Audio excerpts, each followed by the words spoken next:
allez mélanger l'eau afin de bien répartir la chaleur partout dans la baignoire.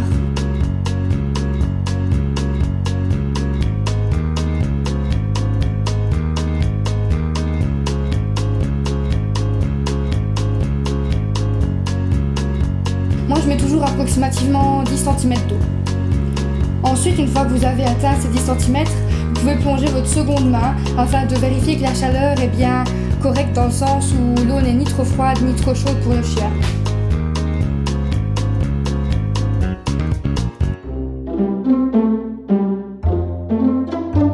N'hésitez surtout pas à parler avec votre chien pendant qu'il prend son bain, ça pourrait le rassurer.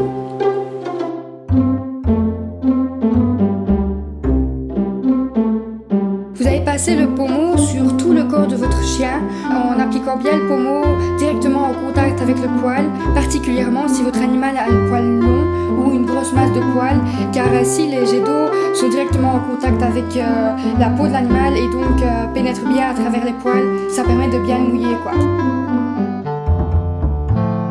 Voilà, vous passez vraiment partout sur tout le corps. N'hésitez pas à vous aider de votre main aussi. La tête, attention aux yeux tout de même, il y a des chiens qui n'aiment pas. Et puis alors vous commencez à savonner votre chien, donc vous lui mettez du savon, faut vraiment pas hésiter à lui en mettre, vaut mieux lui en mettre trop que trop peu.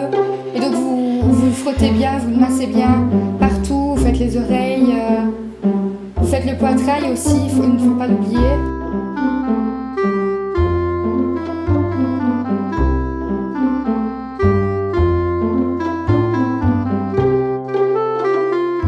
Les pattes aussi, ça c'est la partie la moins évidente parce qu'on ne peut pas frotter les pattes dans les deux sens, dans le sens contraire du poil parce que bon, c'est voilà, moi je le fais pas parce que j'aurais trop peur de lui faire mal à ses griffes ou quoi, donc je préfère le faire dans un sens.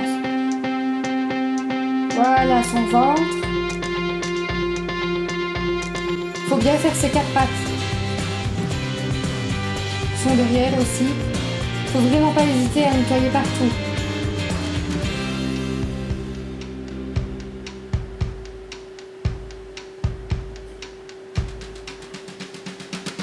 Sa queue aussi. Attention quand vous faites sa queue de ne pas plier sa queue car dans sa queue il y a des os, donc les os de sa colonne vertébrale et vous risquez de lui casser si vous lui retournez la queue. Voilà les pattes arrière aussi.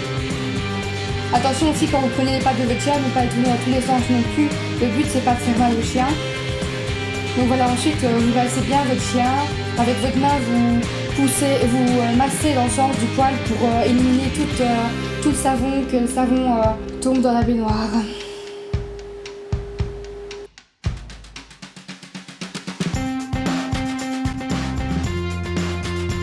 Voilà, comme ceci, vous voyez, le savon il tombe bien grâce à ma main.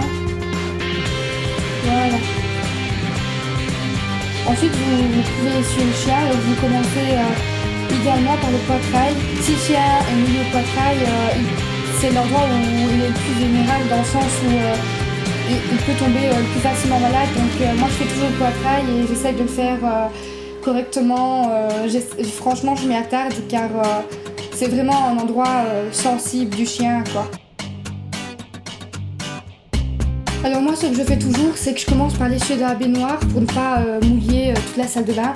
Et alors, une fois que l'eau a coulé, je rince la baignoire afin que je puisse après, par la suite, essuyer ses pattes dans la baignoire avant de l'en sortir et comme ça, il reste propre, quoi.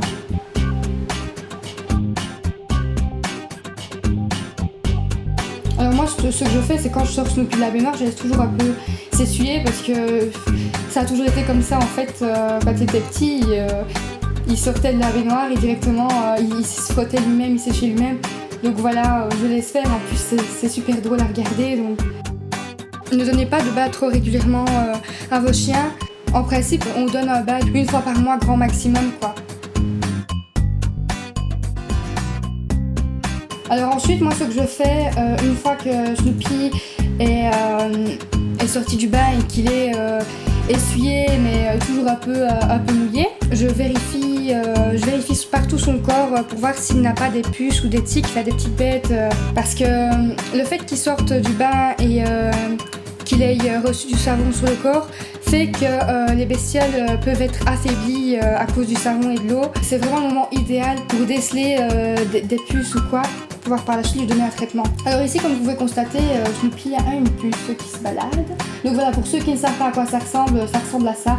Donc c'est une petite bête, un peu comme un moucheron quoi, et ça marche quoi, ça saute aussi. Donc comme vous pouvez le constater, Snoopy a beaucoup de puces. Donc ça veut dire qu'il y a un traitement à prévoir. Ensuite, pendant que Snoopy sèche encore un peu avant que je lui lave les oreilles, que je vais vous expliquer comment faire, j'en profite alors pour laver un peu ses accessoires, donc son collier et puis son harnais aussi parce qu'ils étaient un peu boueux.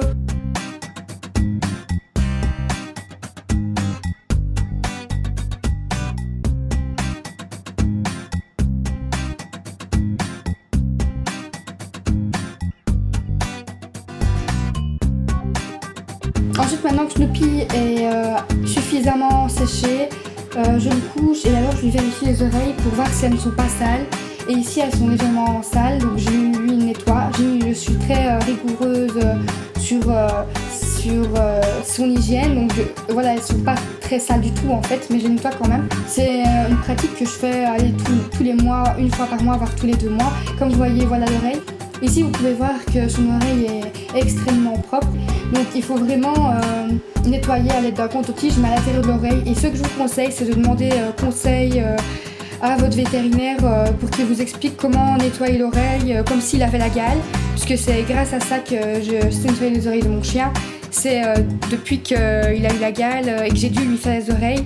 Bah depuis, je sais jusqu'où je peux aller, où je ne peux pas aller, etc. dans son oreille. Donc voilà, j'espère que ce tuto vous aura plu. Donc j'ai essayé vraiment de vous montrer tout ce qui était possible de faire au niveau hygiène du chien. Après, vous pouvez, après son bain, une fois qu'il est sec, vous pouvez lui appliquer du parfum pour chien que vous trouvez en animalerie. Et alors, vous pouvez aussi le brosser, passer un coup de brosse dans son poil, surtout s'il est long. S'il est court, ce ne sera pas efficace.